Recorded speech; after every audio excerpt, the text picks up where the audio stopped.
Lady Justice Women of the Court podcast. On this episode, the Lady Justices will discuss the importance of civic education, how state courts interact with federal courts, and how to become a federal judge.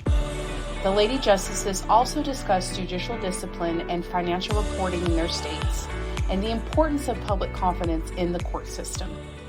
Chief Justice McCormack and Justice Walker share news about changes in their roles in their respective courts.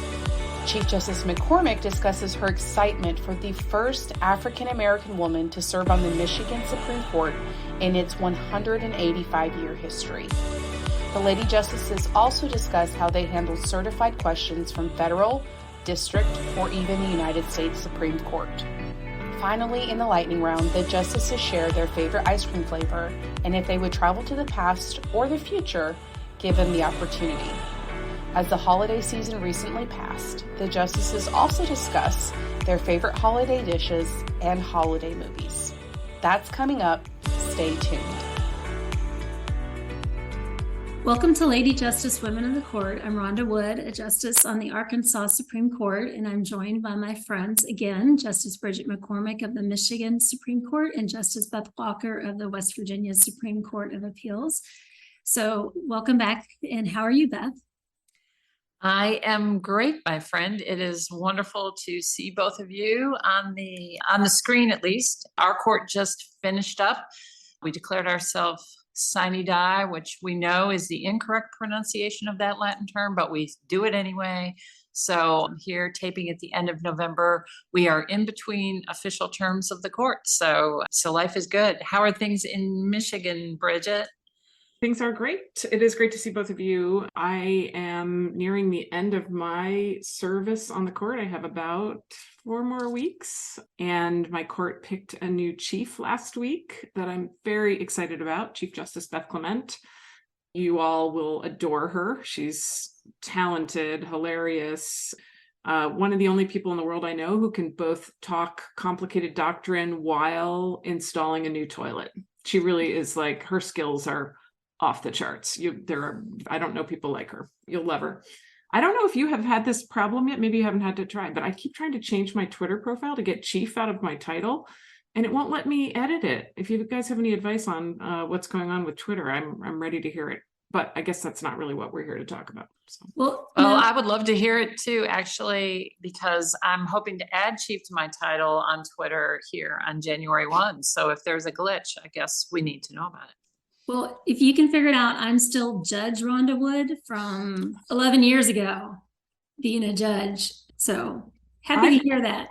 I've edited my profile many times over the years, but since the latest Twitter takeover, I have been unable to edit it. So I guess eventually I'll send some kind of tweet to Twitter support and see if I get any help. I'll keep you guys updated. I'll let you know. Yeah.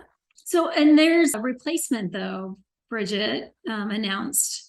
Yeah. Big news. Yeah, more big news. The governor named my replacement last week, Kyra Bolden Harris, who will be the first Black woman on the Michigan Supreme Court ever in 185 years of history. And she's a talented state legislator. I've known her since she was a law student for a long time.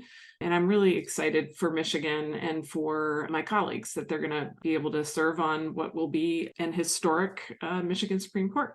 You'll love Kyra as well. She's wonderful. You should have her on as a guest one day. Absolutely. That's wonderful. So very exciting news out of Michigan and for you personally. So I know you're ready for the transition in the next phase. So talking about the podcast today, as you know, we're here to promote civic education concerning state courts. But one topic we haven't really talked about is how state courts interact with federal courts.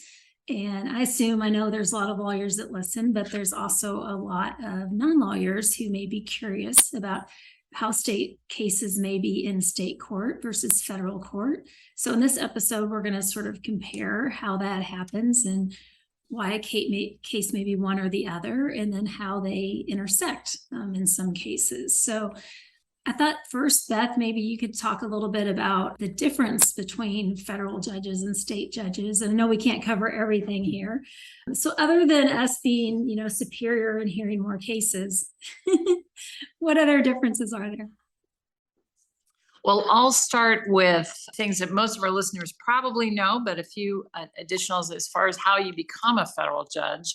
Of course, as folks often see played out, particularly when there's a vacancy on the Supreme Court of the United States, federal judges, Article 3 judges are appointed. So that's the district judges, the courts of appeals, and the Supreme Court, and then confirmed by the Senate. And, that whole process is designed by the Constitution for the Senate to be involved. People can have differences of opinion about what level of involvement the Senate should or should not have and what that process should look like. But it is in part a political process, at least at the beginning. And then we talked on the last episode, I think, about terms and term limits and age limits on state Supreme Court judges or justices and other members of the state judiciaries. And in federal courts, we often say they have lifetime appointments. They're there for life. But just to be overly technical and nerdy, because that's what we love to do here, I will point out that Article 3, Section 1 of the U.S. Constitution actually says that the judges shall hold their offices during good behavior. It doesn't say for their life. It says during good behavior. And of course, the impeachment provision of the federal Constitution sets out how a federal judge could be removed, but it's not technically under the Constitution lifetime. It is during good behavior. So that is kind of the setup of how you become a federal judge and how long you get to be a federal judge. Rhonda, why don't you tell us about what federal courts take up? What kind of cases do they have? Sure. So federal courts are considered limited jurisdiction courts. So they hear cases involving primarily federal law in the federal Constitution. There is a provision in Article 3 in the Constitution that gave Congress the power to provide for them to hear diversity jurisdiction cases, which would be cases between citizens of different states, perhaps citizens of foreign state, subjects of a foreign nation. And those provisions, the controversy does have to exceed 75,000. So there are some limited circumstances where they're hearing cases that are not involving sort of federal law and federal Constitution claims. But it's pretty technical, so I'm not going to, our focus is state courts. Primarily, they're focused on federal law. Comparatively, state courts are really considered general jurisdiction courts. And so we hear claims involving the state law, our state statutes, and federal statutes. We hear state constitutional claims, we hear federal constitution claims.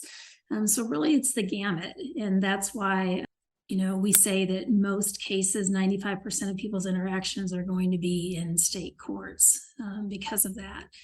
So it sounds really simple that these cases go to state courts, these cases go to federal courts, but it doesn't mean they always stay in one particular place or the other. It's sort of a moving target.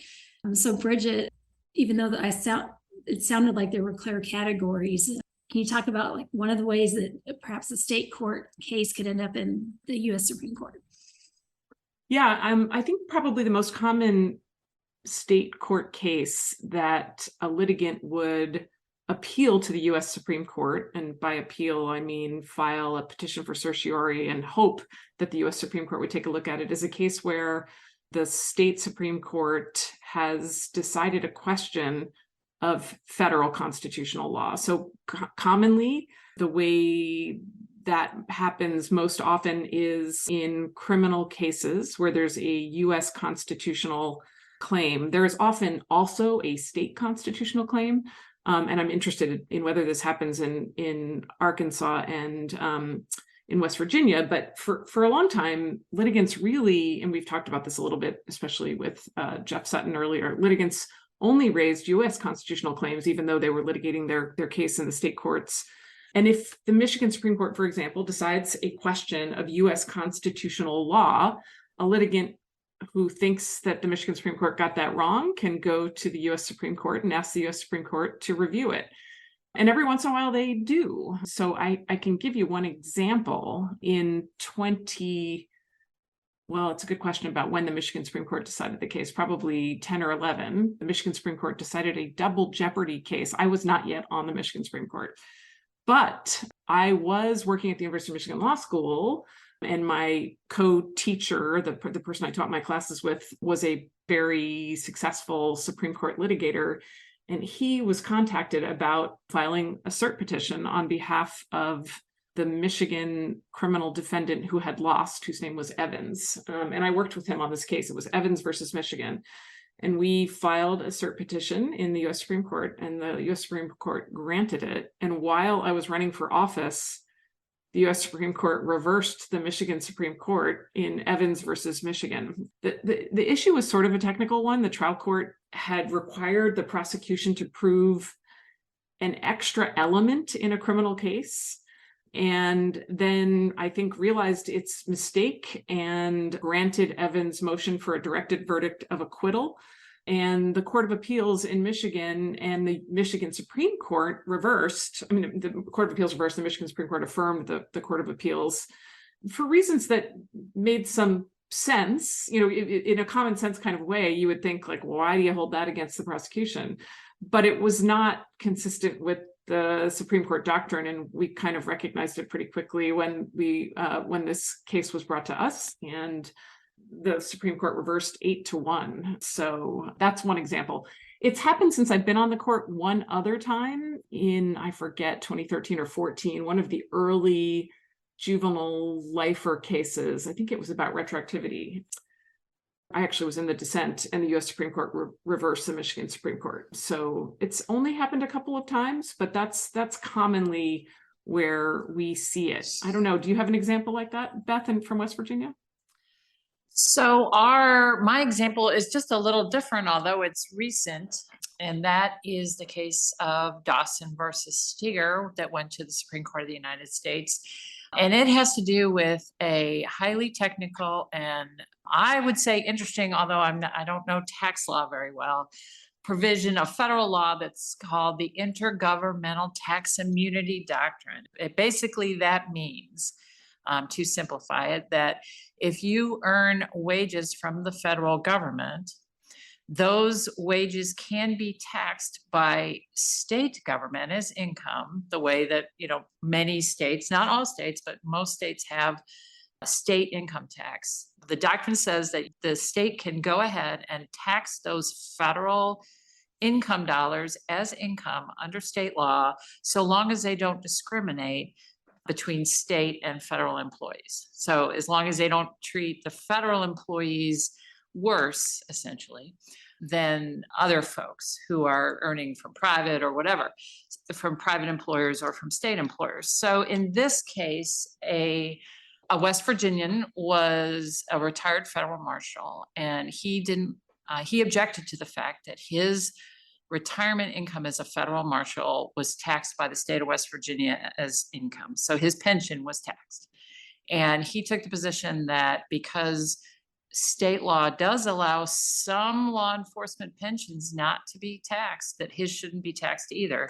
And the trial court in West Virginia said, yeah, we agree with the U.S. Marshal. He should not be taxed. When it got to the Supreme Court, I was brand new, so I'm going to plead whatever, newness.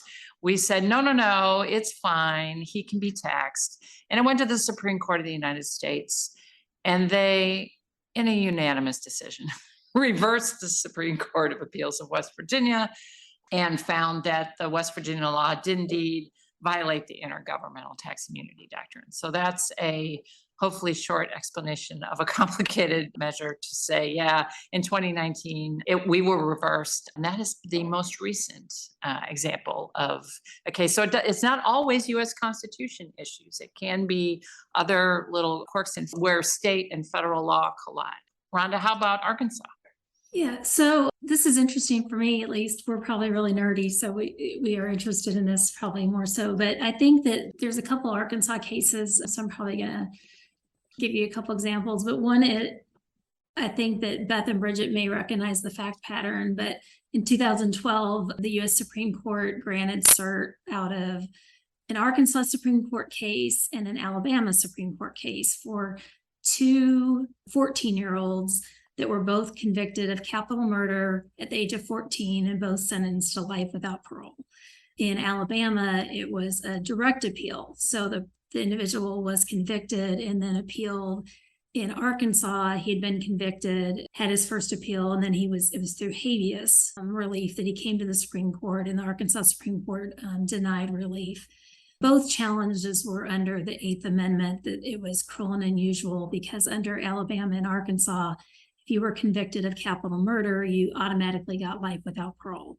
So there was no discretionary sentencing. It was just automatic because it was death or life. And because you were a juvenile, you got life. So both of those went up to SCOTUS. It was Miller versus Alabama and Hobbs v. Jackson for Arkansas. Both of those cases were reversed. Miller versus Alabama became the famous case that most people quote because that was the lead opinion. Hobbs v. Jackson actually was reversed within Miller v. Alabama. It was a 5-4 decision. I don't think there's any going back from it, though. It has now made dramatic changes across the United States. And I believe this is one of those cases where we talked about it with Judge Sutton, that a lot of states, and Bridget said Michigan are starting to interpret their constitutions to provide even more protections for juveniles. And really, I think for people listening, that the thought is that juveniles are unique and their brains are developing differently. And so it's just what the Supreme Court said was to make sure that you're having sentencing hearings for juveniles that are taking into account what their brain is sort of status is at the time they committed their crime and making individual decisions. So those were really dramatic shifts. And one of them came out of Arkansas. And then we had a unique one. This is something, you always hear usually of them coming from like the final court at state court, like a state Supreme Court going to the U.S. Supreme Court. But we had a case from our Court of Appeals. It was a personal jurisdiction case that the Supreme Court a few years ago has U.S. Supreme Court made some changes to personal jurisdiction. And our Court of Appeals sent it there's a petition for review to us, and we denied to take it on review. And our U.S. Supreme Court, in the U.S. Supreme Court, granted cert, vacated, and remanded to the Court of Appeals, and in light of some decisions it had made. And so when it went back to the Court of Appeals, then we took it. And I was giddy to write a decision and rewrite a new test for Arkansas, so that our court established a new test. But anyway, that's kind of weird that it came from the Court of Appeals. So another example of how federal courts and state courts interact are through certified questions. So for those of you unfamiliar, federal courts could be hearing a case for, we talked about, could be diversity jurisdiction or it could be something else. And it really involves a question of state law. And it may be that the state law is not established and that the state Supreme Court hasn't really interpreted, particularly with us, there's a statute involved that has been passed and that we have not weighed in on. And rather than the federal court sort of to guess how the state Supreme Court will interpret it, they will send it to the state Supreme Court and say, would you answer this question? We'll pause our litigation and you tell us how you're going to interpret this, and then send it back to us and we'll keep moving along with our lawsuit. It's probably the best explanation I can give you. And so my question, this has been a topic among lawyers I know for a long time, is I'm curious, I don't know if we've talked about it, is do each of you receive very many federal questions? And if so, is there a difference on your court and your colleagues on how you take them? And do you always accept them, or how do you handle them, Beth? So this is really interesting. And I look forward to this part of the conversation because when I've talked to state Supreme Court justices in other states, it could not be more different in terms of the attitudes and how people view these certified questions, these requests coming from federal courts. In short, in West Virginia, we welcome them and we love them and we take them as a matter of courtesy always. So we don't get that many. We get probably one every term. So probably at least 2 to 4 a year, I would say, that we take these certified questions. They can come from, I suppose technically, I haven't looked at this, I suppose it could come from the Supreme Court of the United States, but more Frequently, we get them from the Fourth Circuit Court of Appeals, which is the appeals level of the federal courts, or from the district courts here in West Virginia. So we, like I said, we take them, we put them on our Rule 20 docket, we give them the longest arguments. The one thing we do sometimes, because the federal court will normally phrase it as a literal question. What is the answer to this? Or does West Virginia law say A or B, yes or no? And so occasionally we will rephrase them and just because we either don't like the question or we think it can be more clearly communicated in a different way.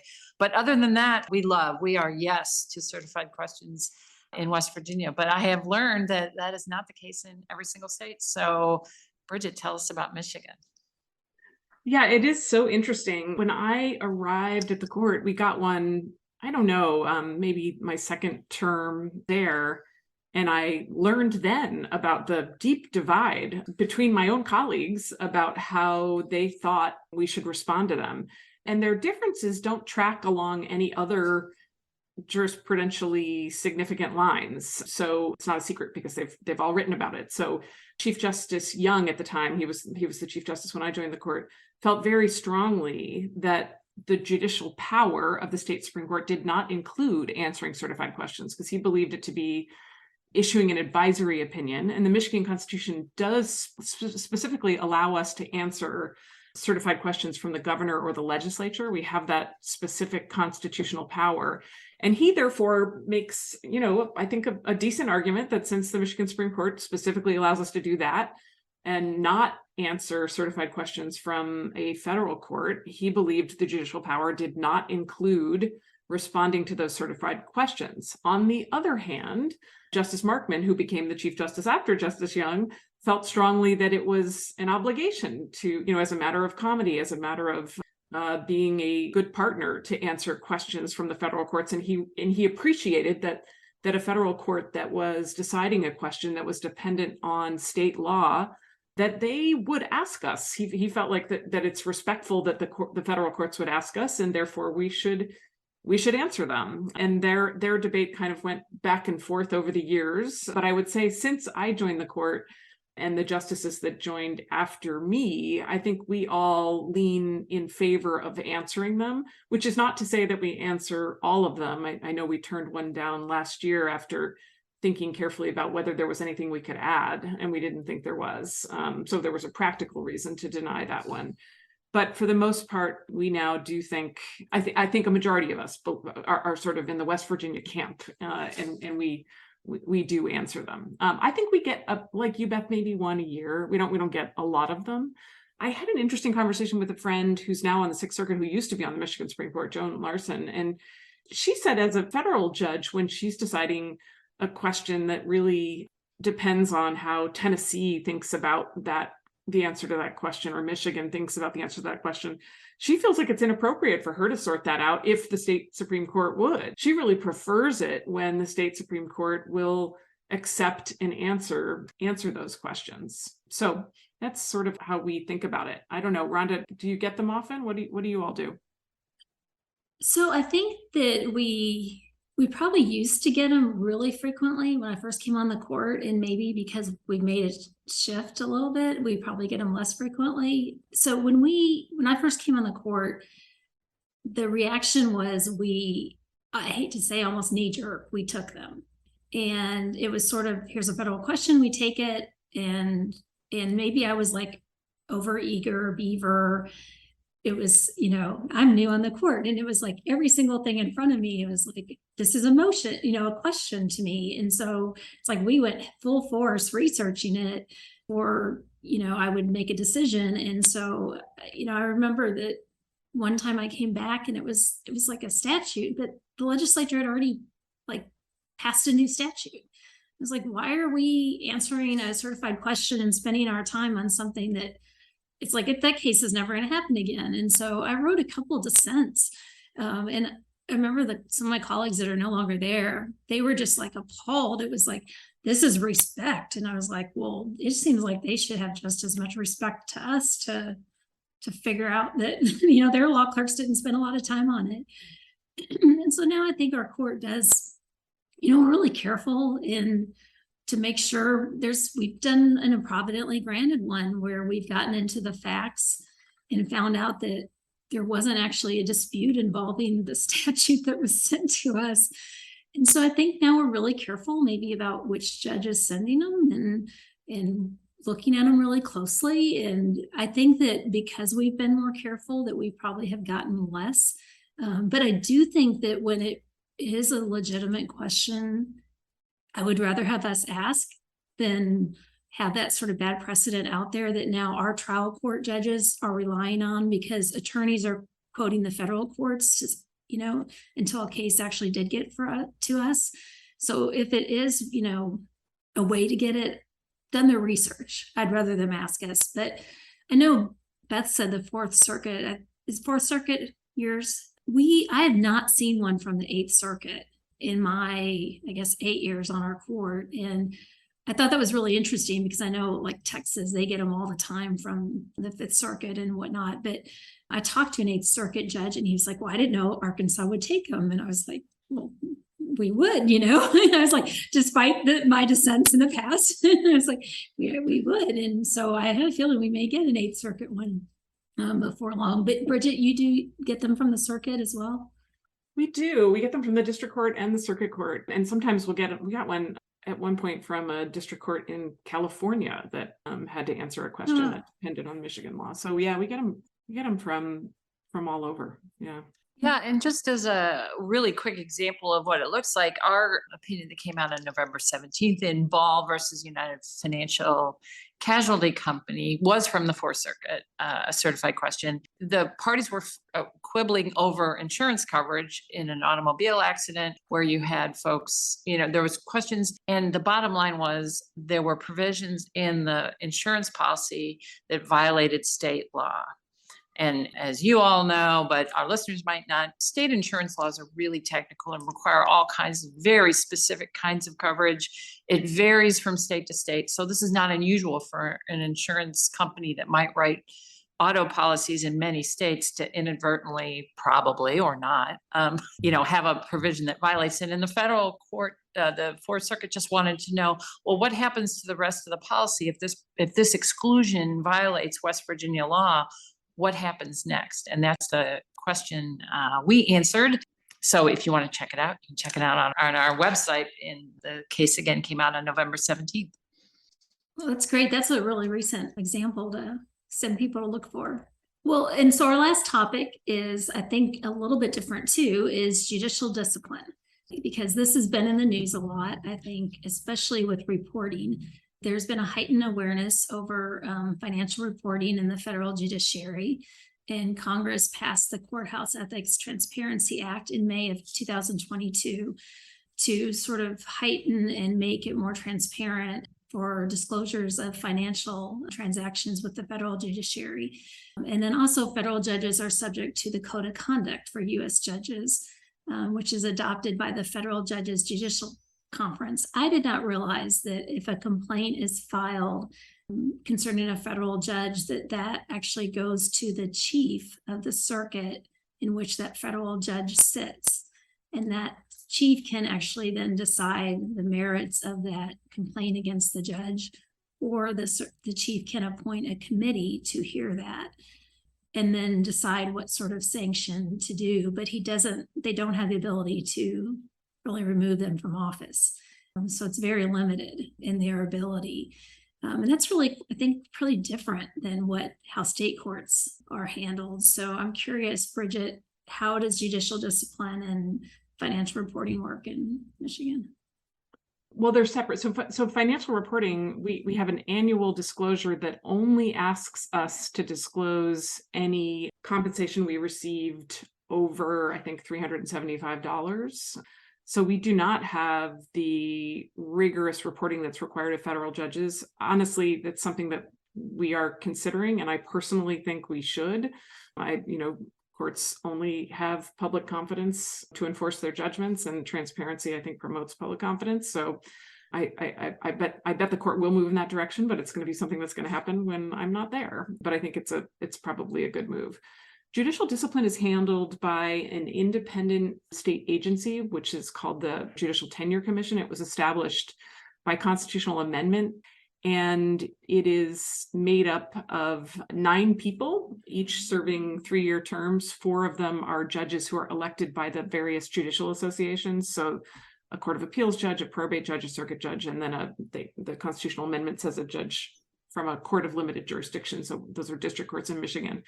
And then 3 are members of the state bar who are elected by the state bar. The state bar has an election to appoint those.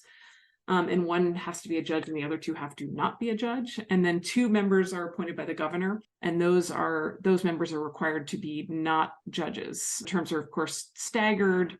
And then there are rules that the Supreme Court has passed that give all of that process a lot more meat.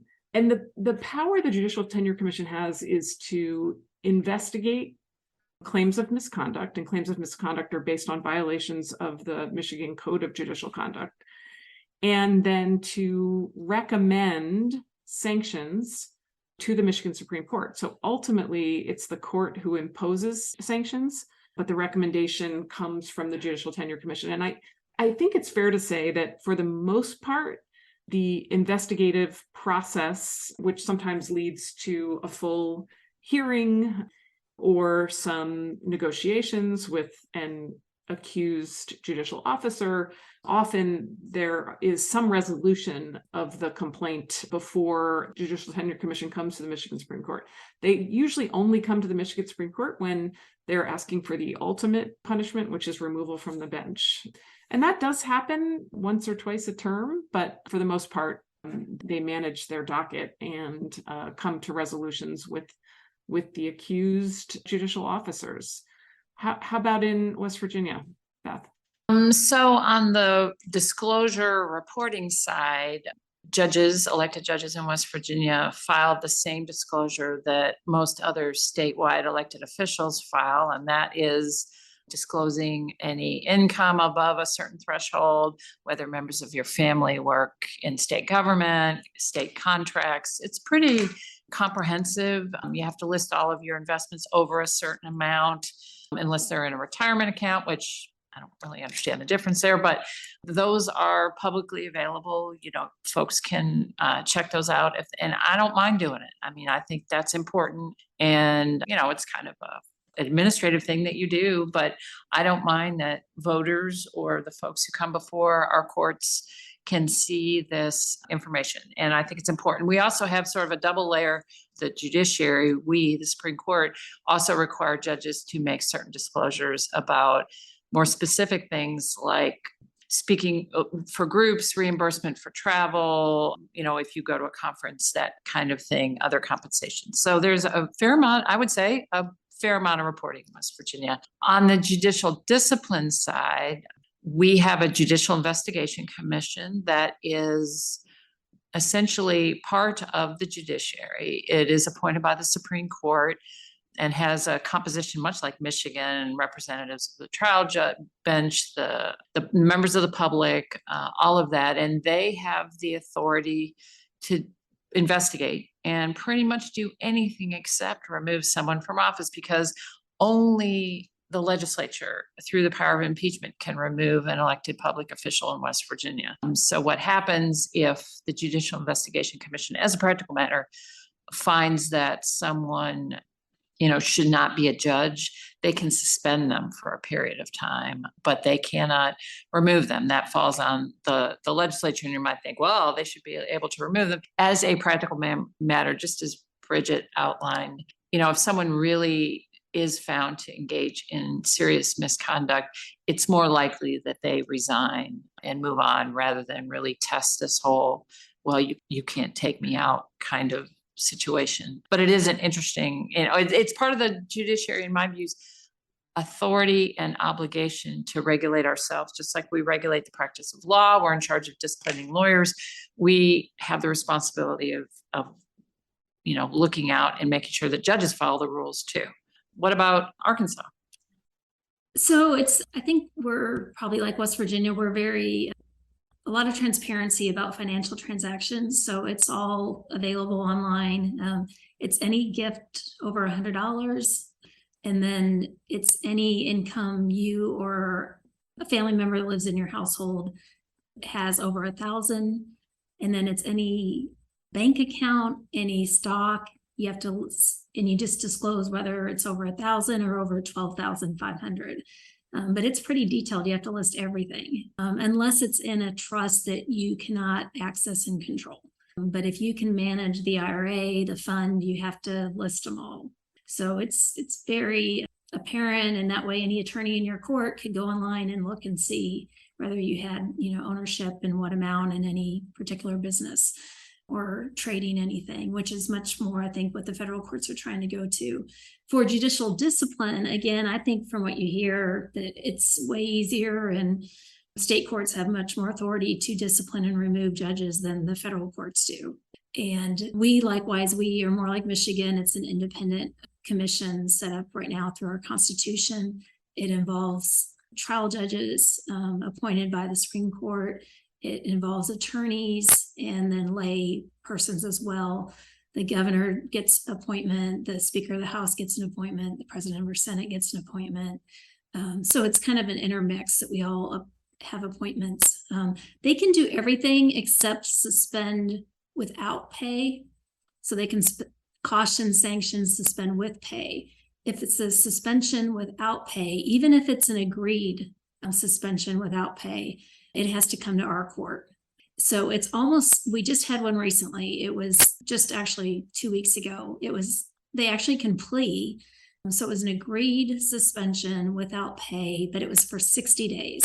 But when they do that, they know that we can agree, vacate, modify, and we imposed 18 months. So we went from 60 to 18 months, and then the judge resigned immediately. But if it's removal from office, that again would have to be us. So they would either choose to have and it would be a hearing, a public trial, or at judicial discipline, or they could agree to do it, but then we would have to sign off and do the final order. But other than that, they handle most everything themselves. But so it's pretty similar. But I do think it showcases that, I think state courts, we are policing ourselves, like Beth said, but we have way more sort of, I think, authority, and we step in pretty quickly, I think, when things happen. I think we've had 3 or 4 suspensions this year. So I don't think that reflects good, on the judiciary, but I think it reflects that there may be things going on in the federal judiciary that they just can't move on. Well, and not to be critical, but it appears sometimes, whether you are a state or a federal judge, if you are not subject to occasional election or other sort of forced transparency measures, I can see how it's easy to, not really be on top of things. And I feel like the federal judiciary got behind a little bit. I mean, I think they're trying to catch up on the disclosure side, but, and so I cheer for them now. I'm like, well, let's get it right. But it's unfortunate that it took some difficult situations for specific judges for that all to happen. I don't know, Bridget, if you have a comment about that. I agree completely. It's definitely, you don't want the timing to be we're moving for increased transparency because of these problems, right? You would prefer the public understand that you're moving for increased transparency because you believe it actually builds public confidence. So hopefully Michigan gets ahead of this before there's some story like that. That isn't what's caused us to reevaluate our disclosure. It's really just building public confidence. So I think that's right. I have to say, I was at the National Center has a meeting every November of the chiefs and general counsels from companies that sit on the National Center's advisory committee and board. And we had that meeting last week in DC, and they released their current year public satisfaction data, and the public confidence in courts is just continuing to decline, and it's really upsetting. And the National Center breaks down their questions when they do the survey between state and federal courts. And I always find that a little bit hilarious because I think most of the public doesn't know the difference, despite our amazing podcast. And I think, we're all boats rise and fall with the tide. The public confidence in federal courts and state courts it benefits one another. I think we all can help each other in this area, and sadly, probably also can hurt each other in this area. Yeah. And I will say it's hard. My husband does, I'll just be honest, most of the financial things. And so it's really hard to pay attention into, we don't have those caliber cases, but for the most part, but it is difficult. If I wasn't forced to sort of do that form every year and really pay attention and turn that in and look at it to really know and make sure that, what companies, and have some frank conversations about, try not to buy stock in Arkansas companies, and want to support them, but I also want to avoid the conflicts, as much as possible. And so you have to really be deliberate about it. And I don't know that we train new judges well on that either. And that, I think that's something we have to include in, try to, as I've gotten more mature on the bench in that respect, is thinking about what things we need to train the newbies on. So now we're going to move into our lightning round as we close out this episode. And so we'll just go, and in whatever order you two want to go, I'll go last. And so we're going to start with your favorite ice cream. I'm happy to go first. Mine is chocolate, anything chocolate, but don't put any nuts in it. Mint chocolate chip. Mine is chocolate, even double fudge chocolate. I'm with you, Bridget, no nuts. So the other question is, if you had the ability, would you travel to the past or to the future? 100% to the future. I am all about the future. Can't wait for the future. Want the future now. I definitely lean future in this lightning round question, but I'm not sure there's a great answer here. I mean, I'm all about meditation. I'm trying to stay in the moment. So maybe I'll say lean future. Okay. I think from the past, only because I read so much history that I think I would like to sort of travel back and really experience it. So we have gone through one holiday season before we've recorded this, and we're going through another one. So I'm curious, your favorite holiday side dish. I mean, am I going to reveal myself to be the most basic, boring person? But I love stuffing, and I never make stuffing anytime or eat stuffing anytime other than Thanksgiving and maybe Christmas. Love stuffing. Yeah. Hashtags team stuffing. I am with you. It may be simple, but there is nothing better than good stuffing. My sister made it this time around in a crock pot, and I was a little skeptical, but it was fabulous. So, wow. I do love stuffing too. I have tried the crock pot when we've ran out of oven space. It's not bad, but I will say that my daughter-in-law introduced me to a side dish when she joined our family, and you guys will laugh, so this will be really basic, but her family had mac and cheese, homemade mac and cheese at every holiday, and now I've become like obsessed with it. So truly Southern. if mac and cheese is wrong, I don't want to be right. There you go. What is your favorite holiday movie? I guess it's a theme for me today, but I am a sucker for It's a Wonderful Life, and I can watch it every year, and I love the message and basic Bridget, let's just call me. Oh, no. So I got to go back and forth. Like, I just watched Elf for the first time a couple years ago, and now it's not my favorite Christmas holiday movie, but it is on the short list now because it's so ridiculous. But I'm going to choose White Christmas, Bing Crosby, Roseberry Clooney. There is just nothing more comforting than watching that. I could watch it over and over again. It's such a contrast to everything we deal with day to day. I'm not anti It's a Wonderful Life, but I'm going to choose White Christmas.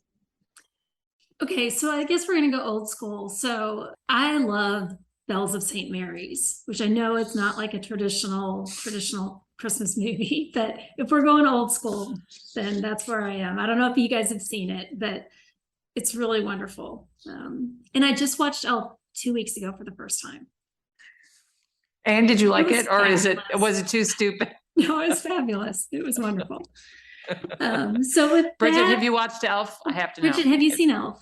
I have, and I love Elf. It's pretty great. Yeah. Okay. So we're all team Elf as well. Yeah. All right. Well, we are going to close out this episode. Thank you again for joining us at Lady Justice, Women of the Court. And again, you can find us all on Twitter, maybe with different profiles or handles if we ever figure that out. But until then, we hope you have a wonderful holiday season, and we will see you in the next year.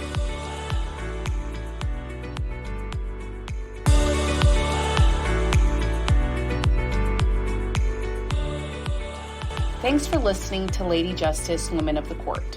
To learn more about this podcast, access past episodes, or find links to our social media, visit ladyjusticepod.com. You can also record a voice message with a question or comment. Don't forget to subscribe and share our show with a friend of the genre.